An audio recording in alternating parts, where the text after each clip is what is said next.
बाथौ धोरोमखौ गोख्रों खालामनो थाखाय बा खौसेथियाव लाबोनो थाखाय नाजाबोगासिनो दङ।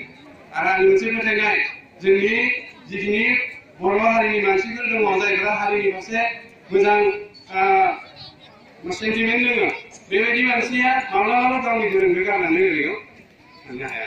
कारण जों हारिखौ जुदि गेरेमसा महर होनो नागिरोब्ला जोंनि हारिखौ जुदि मास्टार रेस हिसाबै दानो लुबैयोब्ला जों बयनिख्रुइबो सिगाङाव हारिमुखौ रैखा खालामनांगोन आरो हारिमुखौ रैखा खालामनो गोनां जायोब्ला जों धोरोमखौ रैखा खालामथारनांगोन। बिदि जोंहा बिकल्प एबा अल्टारनेटिभ वे गैया।